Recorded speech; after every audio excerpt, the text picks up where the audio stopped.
Hello বন্ধুরা, আসসালামু আলাইকুম। আজকে একটি ভিডিও শেয়ার করার জন্য ভিডিওটি তৈরি করতেছি। ভিডিওটি হচ্ছে, আমরা তো সবাই নতুন। আমরা যে ভিডিওগুলো তৈরি করি বা যে ভিডিওগুলো এডিটিং করি, এডিটিং নিয়ে কথা, যে ভিডিওগুলো এডিটিং করি যে সফটওয়্যারের মাধ্যমে, সেই সফটওয়্যারে যে ওয়াটারমার্ক বা যে সফটওয়্যার লোগো, যেমন অনেকে ক্যাপকাট বা ইনশট বা অনেক ইত্যাদি অ্যাপস আছে যেগুলোর মাধ্যমে আমরা ভিডিও এডিটিং করে ফেসবুক পেজে বা প্রোফাইলে ছাড়ি। আসলে হয়তো আমরা জানি না অনেকেই, কিন্তু আমি এটা আমার নজরে পড়ছে, আমি টেস্ট করে দেখলাম কীভাবে কী সমস্যা। আসলে যে ওয়াটারমার্ক থাকার কারণে ফেসবুকের এই ভিডিওর কোয়ালিটিতে রেস্ট্রিকেট দিয়ে দিচ্ছে।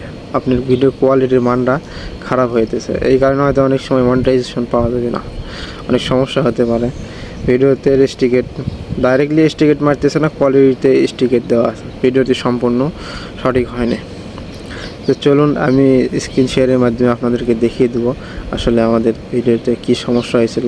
এখানে স্ক্রিন শেয়ারের মাধ্যমে দেখিয়ে দেবো কী বলা হয়েছে, রেস্ট্রিকেট কেন, সব কিছু ওখানে দেওয়া আছে। ওয়াটারমার্ক, অবশ্যই আপনারা ওয়াটারমার্কটি মুছে ফেলে ভিডিওটি শেয়ার করবেন, তাহলে আপনাদের জন্য বা আমাদের জন্য সবার জন্য ভালো হবে। তো আমি চলে আসলাম আমার পেজের মধ্যে এসে একটি ভিডিও বেছে নিলাম যেটাতে ওয়াটারমার্ক আছে। তারপরে এখানে কন্টেন্ট কোয়ালিটি টাচ করুন। টাচ করার পর দেখুন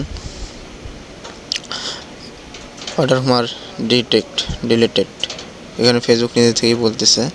সো এটা আমরা ডিলিট করে দিয়ে ভিডিও পোস্ট করবো, তা না হলে হয়তো কন্টেন্ট মনিটাইজেশনের সমস্যা হতে পারে। কিন্তু এটার কোনো নোটিফিকেশন আসে না, আমরা ভিডিওর মধ্যে থেকে দেখে নিলাম।